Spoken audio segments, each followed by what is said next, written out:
all began with a sound, not an explosion, not a catastrophe, not a heroic discovery, just a faint, almost imperceptible noise on an old radio telescope that should have been decommissioned long ago. Alexei Voronov worked at an observatory on the edge of a desert. It was a place rarely mentioned in the news, never visited by tourists, and nearly forgotten even by the scientific community. Yet it housed a system capable of detecting signals from the depths of space. Signals so weak that ordinary instruments couldn't capture them. That night, Alexei was on duty alone. The clock read 2:17 when the monitor flickered for a split second. At first, he dismissed it as interference. Nothing unusual. But then the signal appeared again and again. He started recording. A waveform emerged on the screen, strange, unlike anything ever observed from space. It wasn't random. It had rhythm.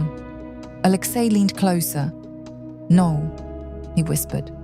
"That's impossible." The signal wasn't just repeating, it was changing, as if it were responding. The next day, he sent the data to the Central Institute. The reply came quickly and predictably, most likely a technical error. Recheck your equipment. But Alexei already knew. It wasn't an error. He spent the night analyzing the signal, converting it into sound, graphs, numerical sequences. And then he saw it, a pattern. It was a code, not just a sequence, a mathematical structure based on prime numbers. 2, 3, 5, 7, 11. Someone or something was using the universal language of the universe. Alexei hadn't slept for 36 hours. He made a decision to respond. He knew he was breaking every protocol. Any contact with an unknown source had to be approved, but waiting meant risking the opportunity. He entered a reply, the same sequence of prime numbers, and pressed send. The signal traveled into space. All that remained was to wait. The response came 8 minutes later. Impossible. Even the nearest stars are light years away. No signal could return that fast. Alexei froze. The waveform reappeared. But now it was different, more complex, deeper, and meaningful. He spent the next few hours trying to decode it. It felt like a conversation, but on an entirely different level. The signal was learning. With every exchange, it became clearer, as if something on the other end was adapting to human thought. And then, Alexei understood. This wasn't just a signal. It was intelligence. By morning, he managed to isolate the first words, if they could even be called that. The first message he translated contained only 2 concepts: you, where. His mouth went dry. They knew he existed, and they wanted to know where he was. He hesitated. To answer meant revealing Earth's location. To stay silent meant losing contact. The decision wasn't easy. But curiosity won. He sent an abstract reply, not coordinates, but a description of their position in the galaxy, and waited. This time, the response was instant. The monitor flared.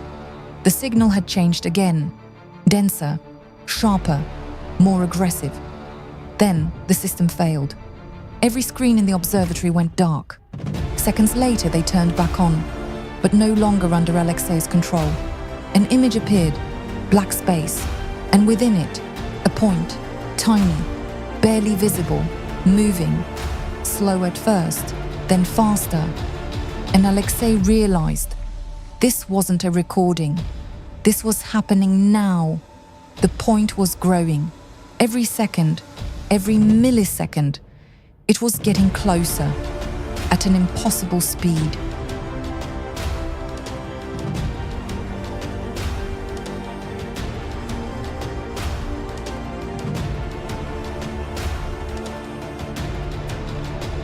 unreal.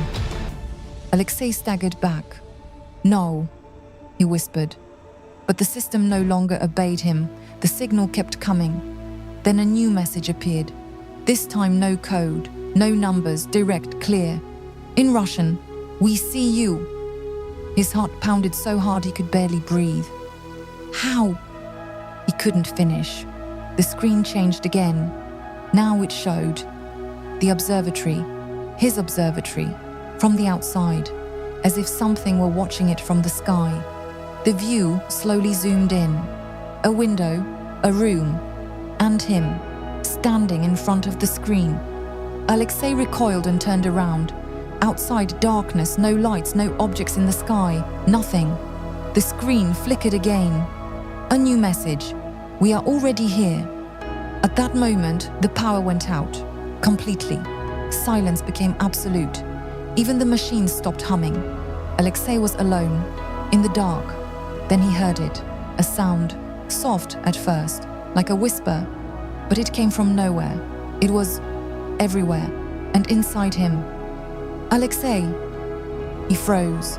It was his voice, but he wasn't speaking. "We've been looking for you." "Who are you?" he whispered. The answer came immediately. "You." Everything changed. The room dissolved. Boundaries vanished. Alexei could no longer feel his body, only his consciousness and the presence of something vast, endless. He saw the stars, but not as before. He saw them from within. Everyone, every system, every form of life. "We are you," the voice said, "and you are us. That's impossible. You call it the future." Alexei struggled to comprehend. "You are human. We were." Images rushed past him. Earth, cities, technology, evolution, then transformation. Consciousness leaving the body, merging, expanding, until it became something unified. "We became more than a species," they said. "We became a signal." "Then why are you here?"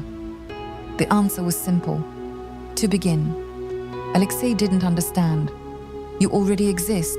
"No, we exist because you responded." And then it hit him. This signal, this contact, it was the beginning of a chain, one that would eventually lead to their existence. A loop? Yes. A chill ran through him. If I don't respond, we won't exist. And if I do, everything will unfold exactly as you've seen. Silence. So I have a choice. A long pause. You always think you do. The room returned. The lights came back on. The equipment resumed. The screen was empty. The signal was gone, as if none of it had happened. Alexei stood there, breathing heavily. The clock read 2:17. The same second, it all began. A faint waveform appeared on the monitor. Noise, barely noticeable. He knew what to do. Reach out, respond, set the future in motion, or stop it. His finger hovered over the button, and then the signal changed. A new sequence appeared. Short, simple. "Please." Alexei closed his eyes and pressed it. The signal traveled into space, and somewhere, beyond time, something was born, and maybe it's already watching us. Thank you for listening to my story to the end. I hope you enjoyed it. Watch it to the end and see the finished painting, which I also painted.